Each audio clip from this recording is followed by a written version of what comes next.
Bob Barker died with a fortune worth over $100 million. But when they read his will, something happened that no one expected. His relatives got the call. They heard the numbers. And yes, they cried. Not for the reason you think. See, Bob had been planning this for decades. He'd already given away $30 million while alive. But what he did with the rest shocked everyone. Even his lawyer couldn't believe it. After 50 years on TV, Bob's final move left 40 different groups speechless. Bob Barker was born on December 12, 1923, in the small town of Darrington, Washington. It was cold, quiet, and surrounded by forests. His father worked on power lines, dangerous work back then. When Bob was just 6, a tragic accident took his father's life. That loss shattered the family. His mother, Matilda, had to raise him alone during a time when women had few resources and even fewer options. Bob never forgot the pain of that early loss. It didn't just leave him fatherless. It planted something inside him, a deep toughness, a sense of duty, and later in life, a compassion for those who suffered in silence, like animals. After his father's death, Matilda took a teaching job far away, in Mission, South Dakota. They moved to the Rosebud Indian Reservation. Bob was still only 6. Life there was raw. Winters were brutal. The land was wild. But Bob found something valuable. He lived among the Lakota Sioux, learned their traditions, and even became an honorary tribal member. He was just a boy, but the lessons stayed forever. Respect, humility, the strength of community. And from his mother, he saw what it meant to stand tall when life knocked you down. That place didn't offer comfort, but it gave Bob something else: character. As the years passed, things changed. Matilda remarried, and they moved again, this time to Springfield, Missouri. Bob was now a teenager. Springfield had music, warmth, and a pulse. One night in 1939, when he was 15, he went to an Ella Fitzgerald concert. That night changed everything. In the crowd, he met a girl named Dorothy Jo Gideon. She was bright, kind, and full of fire. They fell hard, and they never let go. That teenage love became a lifelong partnership. Dorothy Jo would become Bob's anchor, his quiet support through every rise and fall. Even in the storm of fame, their bond never broke. Bob had big dreams and real talent. In 1941, he earned a basketball scholarship to Drury College. He was fast, sharp, and stood out on the court. But then, the world changed. In 1943, war came calling. Bob enlisted in the Navy to become a fighter pilot. He trained hard, gave it everything, and prepared for war. But just as he was ready for combat, the war ended. He never saw a battle. Still, the training changed him. It gave him discipline, focus, and a deep respect for peace. When he came back, he wasn't just a college kid anymore. He was a man on a mission. Back at Drury, Bob finished his degree in economics in 1947. But books weren't what lit his fire anymore. It was his voice. While studying, he'd picked up a job at KTTS FM radio in Springfield. Just a local gig, but it felt right. He had the voice, the charm, and a way of making people feel like he was talking just to them. He ran contests, joked with callers, kept the pace smooth. That radio job didn't pay much, but it gave him purpose. It was the first time he knew exactly where he belonged. After graduation, Bob packed up and moved to Florida. He landed a job at WWPG 1340 AM in Palm Beach. Not glamorous, long hours, low pay, but Bob showed up every day, grinding. He wrote the news, read it live, edited it himself. Some days he worked double shifts just to keep learning. He wanted more, but he knew he had to earn it. Those 3 years in Florida, 1947 to 1950, were tough, but they sharpened him. He learned timing, tone, how to hold an audience. And deep down, he believed something big was coming. In 1950, Bob and Dorothy Jo took a massive leap. With no job lined up, they left everything and drove to Los Angeles. They had only a few dollars and a lot of faith. In the heart of Hollywood, surrounded by thousands chasing the same dream, Bob did the impossible. Within 1 week, he got his own radio show on KNX, one of the biggest stations in the city. The Bob Barker Show was born. His voice caught on fast. Listeners loved him. His warmth, his humor, the way he made them feel part of something. In a city full of noise, Bob stood out. The show ran for 6 years, from 1950 to 1956. It wasn't just a job, it was where Bob became a master. He learned to handle live callers, tell stories, improvise on air, He kept it fresh every day, blending light games with deep interviews. Behind the scenes, he worked hard. Long nights, no shortcuts. That show wasn't just a hit, it was his launchpad. By the mid-50s, Bob Barker had a name, but he still hadn't even touched television. Then came the moment that changed everything. One day in 1956, game show legend Ralph Edwards was driving and heard Bob's radio show. Something about that voice made him stop. Edwards was hunting for a new host for his struggling show, Truth or Consequences. Bob didn't know it yet, but the biggest break of his life was waiting. On December 21st, 1956, Bob picked up the phone. Ralph Edwards was on the line. He offered Bob the hosting job on national television. Bob said yes. It was New Year's Eve in 1956. While most people were preparing for a night of champagne and countdowns, Bob Barker was stepping onto a new kind of stage. At exactly 12:00 p.m. Eastern Time, NBC debuted the daytime version of Truth or Consequences. And Bob Barker, an unknown radio man with no television experience, became its face. It was a risky move, a major network putting a total newcomer in front of a national audience, but it worked. Within minutes, Barker's charm, warmth, and quick wit pulled viewers in. They weren't just watching another game show, they were meeting the man who'd become a fixture in their living rooms for decades. The show was full of wild stunts and light-hearted surprises. One moment, contestants were doing ridiculous challenges.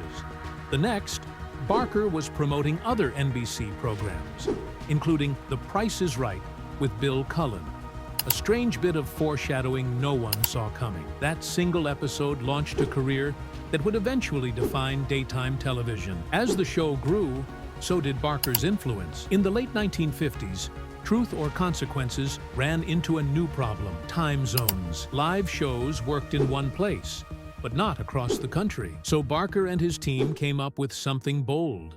They started pre-recording episodes. It sounds simple today, but back then it was unheard of. With pre-recording, people in New York and Los Angeles could watch the same episode at the same local hour. There were no spoilers, no staggered showings, just one national moment. It changed the way TV worked. Barker wasn't just a host anymore.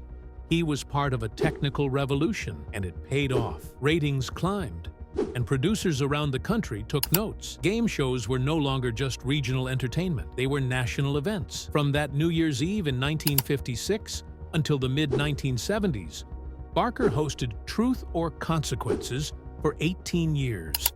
And during that time, he made sure it was never boring. The format was simple: answer a trivia question or face a ridiculous stunt. And those stunts? Completely outrageous. Contestants wore absurd costumes, did slapstick comedy, and sometimes even got tricked into thinking they were about to kiss a celebrity, only to be greeted by a man in a gorilla suit. Barker's ability to stay composed through the chaos made everything funnier. He never looked down on the contestants. He joined them in the absurdity. His closing line, "Hoping all your consequences are happy ones," became something fans looked forward to. Over thousands of episodes, Barker became more than a host. He was a friend on screen. Behind the scenes, one man had believed in Barker from the start: Ralph Edwards, the show's creator. Their friendship began with a phone call on December 21st, 1956, when Edwards told Barker he'd gotten the job. That single call meant so much to both of them that they honored it every year. On December 21st, at 5 minutes past noon, they'd meet for lunch and raise a toast. They did it for nearly 50 years, every single December, until Edwards passed away in 2005. It wasn't about contracts or ratings. It was about gratitude, respect, and tradition. And for Barker, it was a reminder of the man who changed his life.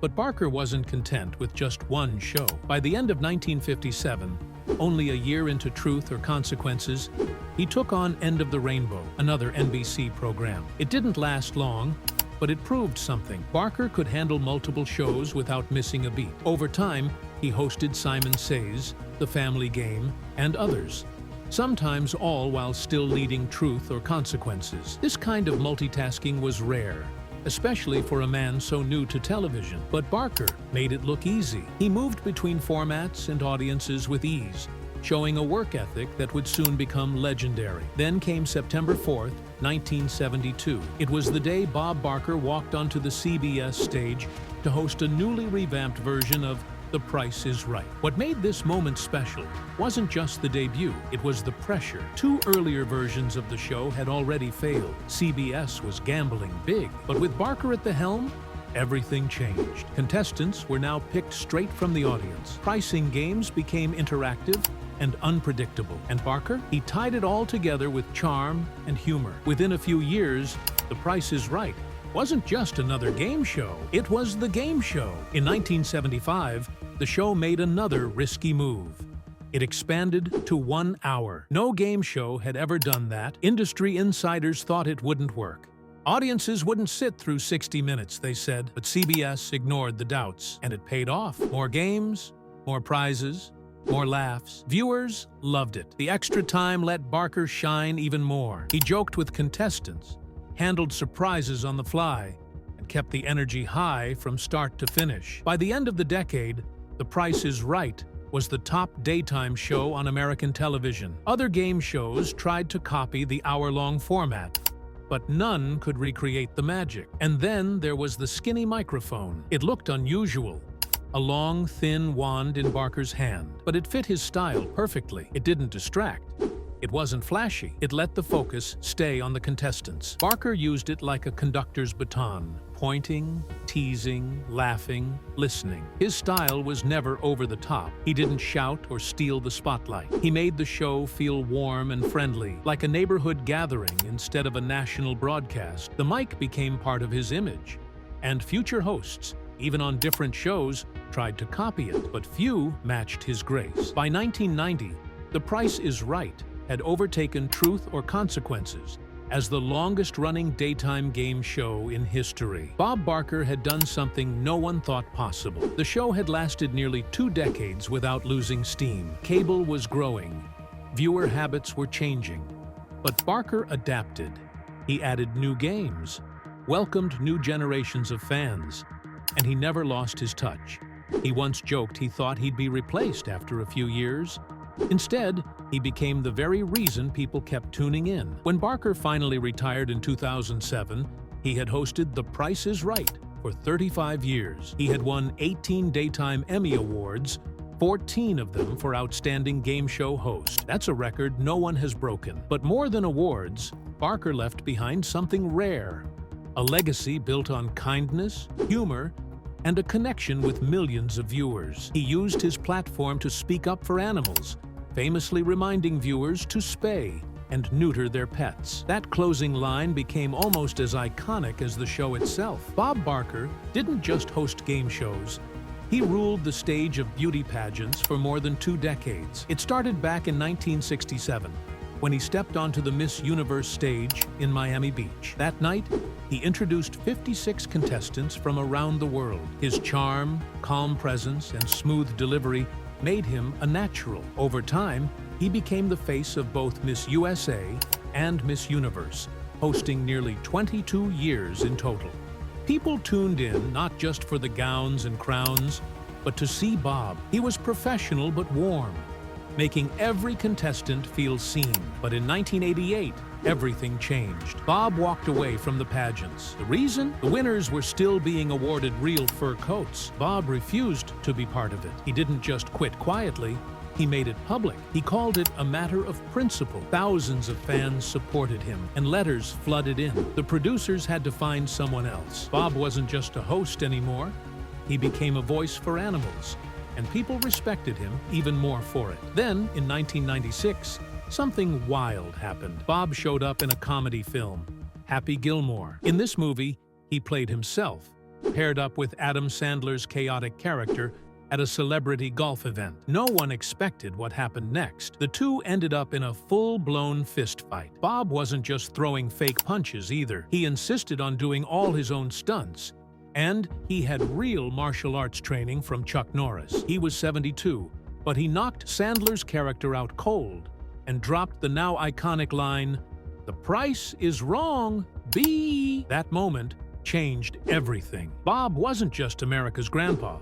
He was tough, funny, and unforgettable. The scene became a classic, mentioned for decades in pop culture. 2 years later, in 1998, Bob hit another milestone. After taping the 5,000th episode of The Price is Right, CBS renamed Stage 33 in his honor. It became the Bob Barker Studio. This had never been done before. No performer had ever received such a tribute. That stage had seen legends like Carol Burnett and Jack Benny, but now it had Bob's name on it. The colorful sets, the spinning showcase showdown wheel, everything became part of his legacy. That studio stayed Bob's home until 2023, when the show finally moved. But his name stayed behind, forever tied to that iconic space. Bob wasn't just a game show host.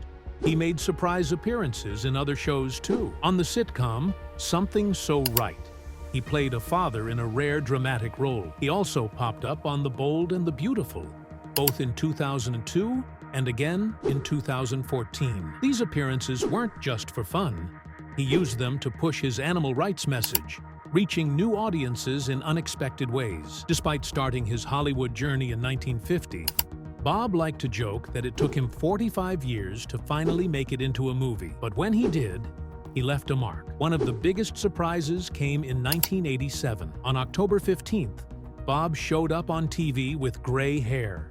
For years, he had dyed it to stay youthful, but he stopped. He said the products were tested on animals, and that didn't sit right with him. So he let it go gray and did it on live TV. Producers pushed back, but Bob stood firm. Viewers loved it. Ratings didn't drop, they went up. And just like that, gray hair became his new trademark. It wasn't just a style choice, it was a statement. That commitment to animal rights didn't come out of nowhere. It all started with Dorothy Jo. She was Bob's wife, and they met as teenagers at an Ella Fitzgerald concert. They married in 1945 and were together until her death in 1981. She was ahead of her time, giving up fur, going vegetarian, and even nudging Bob into game shows. After she passed away from lung cancer at just 57, Bob was crushed. He threw himself into work and activism to cope. In 1994, he started the DJ&T Foundation, named after Dorothy Jo and his mother, Tilly. The foundation poured millions into animal rescue and spay-neuter programs. Bob never remarried. He said, "She was my wife," and he kept visiting her grave even into his 90s. Then came the sign-off heard around the world. Starting in 1982, Bob ended every episode of The Price is Right with one simple reminder: help control the pet population. Have your pets spayed or neutered. He said it more than 5,000 times over 35 years. In the 1970s, around 13.5 million animals were euthanized each year in the U.S. By the time Bob retired, that number had dropped below 1 million. His message wasn't just a line, it was a mission. When Drew Carey took over, Bob asked him to keep saying it, and he did. But Bob didn't just talk. He donated more than $30 million of his own money to the cause. His net worth was estimated between $70 and $100 million, and nearly half went to animal welfare. Over $2 million to PETA, $5 million to Sea Shepherd, and $25 million to the DJ&T Foundation. He even paid nearly $1 million to move 3 elephants from a zoo in Toronto to a sanctuary. In Alaska, he funded the rescue of Maggie, an elephant flown to a California sanctuary. He even gave $1 million to Columbia Law School to support animal rights law. In 1994, everything changed for Bob Barker, and not in the way his fans expected. After nearly 2 decades on The Price is Right, model Diane Parkinson stepped forward with a lawsuit that sent shockwaves across American television. She accused Barker of coercing her into a sexual relationship that lasted from 1989 to 1993. According to her, it wasn't romance, it was pressure. She claimed Barker demanded oral sex in his dressing room up to twice a week, and always under threat: lose your job or do what he wanted. She wasn't asking for hush money, she wanted justice. Her lawsuit asked for $8 million in damages, a number that quickly became infamous. People had never seen something like this from the inside of a cheerful daytime game show. But Parkinson's story wasn't just a tabloid headline. It became a public reckoning, one that would echo years later in the Me Too movement. Barker's legal team denied every word. They painted her as a liar, a gold digger. But the court of public opinion wasn't so quick to forget. The most chilling part wasn't the lawsuit. It was what Parkinson said behind the scenes. She told friends that Barker called himself Daddy and forced her into what she called sexual slavery. For over 3 years, she said he used his power to trap her. She claimed he'd call her to his room, force himself on her, then take a nap. She told people, "I sacrificed my body to keep my job. I was his sex slave." The job, her main source of income, became her prison. She couldn't tell anyone. Instead, she quietly left the show in 1993 and told the world she was chasing new dreams. The truth, she later said, was that her doctor gave her 2 choices: quit the show or die from the stress. But Bob Barker didn't stay silent. Just weeks after the lawsuit, he held a press conference that felt like a counterattack. He confirmed the relationship, but denied every accusation of abuse. He claimed Parkinson was the one who came on to him, said she told people she'd be the next Mrs. Bob Barker. He called their affair a little hanky-panky and laughed off the lawsuit as an extortion attempt. His producer called it a shakedown. Barker said he'd never forced her into anything, sex or otherwise, and he made it clear he was ready to sue her back. That denial might have been enough for some, but then came the money. It was discovered that Parkinson had received $1,000 a month after leaving the show. She said it was hush money. Barker's team said it was severance, but the payments stopped right before she filed the lawsuit. Nobody could explain that away cleanly, and that added a new layer of suspicion to a case already full of shadows. Behind the cameras, the damage was even worse. Parkinson began to suffer from a bleeding ulcer, which she said was caused by stress and trauma from the abuse. She developed anemia. Her doctor warned her the lawsuit itself might kill her. "Bob Barker has beaten me into submission," she later said. In 1995, she dropped the case, not because she changed her mind, but because she was physically and emotionally wrecked. Despite everything, Bob Barker remained the face of The Price is Right, but the controversy followed him, even after the cameras stopped rolling. In October 2006, he finally announced his retirement. He would step down in June 2007, ending a 50-year run in national television. That included 35 years on The Price is Right alone. He said he wanted to leave while still young, even though he was about to turn 83. For decades, he had taped 5 episodes a week, rarely missing a beat. But the time had come. He didn't just walk away and leave the show to fate. Barker took a personal interest in choosing his successor. His pick? Drew Carey. The comedian wasn't an obvious choice, but Barker believed he had the right energy. Carey had just taped a pilot for another CBS game show when he got the offer. He turned it down at first, then changed his mind. On October 15, 2007, Carey hosted his first episode, and he's been doing it ever since. Barker's final episode aired on June 15, 2007, and millions tuned in. It was his 6,986th time hosting the show. Fans waited in line for days just to be in the audience. Barker thanked viewers for welcoming him into their homes for 5 decades. Then, as always, he ended with his famous line, "Help control the pet population. Have your pets spayed or neutered. Goodbye, everybody." It was the end of an era. That era officially ended on August 26, 2023, when Bob Barker died at the age of 99. He passed away peacefully at home in Los Angeles, just 4 months shy of his 100th birthday. Born in 1923, he had lived through the Great Depression, World War II, and the birth of television. He served in the Navy Reserve, then built a TV career that would span more than half a century. He was still taping episodes in his 80s, a fact few in the industry can match. His death certificate listed Alzheimer's disease, with other conditions like hypertension and heart disease as contributing factors. But even 2 months before he passed, he was still alert and engaging in light exercises. What came next stunned everyone. After his death, it was revealed that Bob Barker had left most of his fortune, estimated between $70 million and $120 million, not to family, but to charity. 40 different animal rights and military charities received massive donations. Groups like Donkeyland Rescue, United Activists for Animal Rights, and a bird conservatory were just a few of the beneficiaries. Some relatives got modest inheritances, between $500,000 and $2 million. But the majority of Barker's wealth went to causes he deeply cared about. It wasn't just generosity. It was a final statement of values. One organization that honored him in a major way was the Sea Shepherd Conservation Society.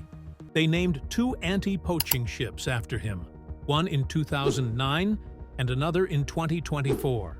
The first ship, the MV Bob Barker, was bought with Barker's $5 million donation. That vessel chased down illegal whalers across Antarctica and famously pursued a poacher ship for 110 days across 11,000 miles until it sank itself to hide evidence. The ship served 13 years before it was retired. But in 2024, a new ship was launched in his name. It's equipped with radar, sonar, and drones, and continues the fight to save endangered species like the vaquita porpoise.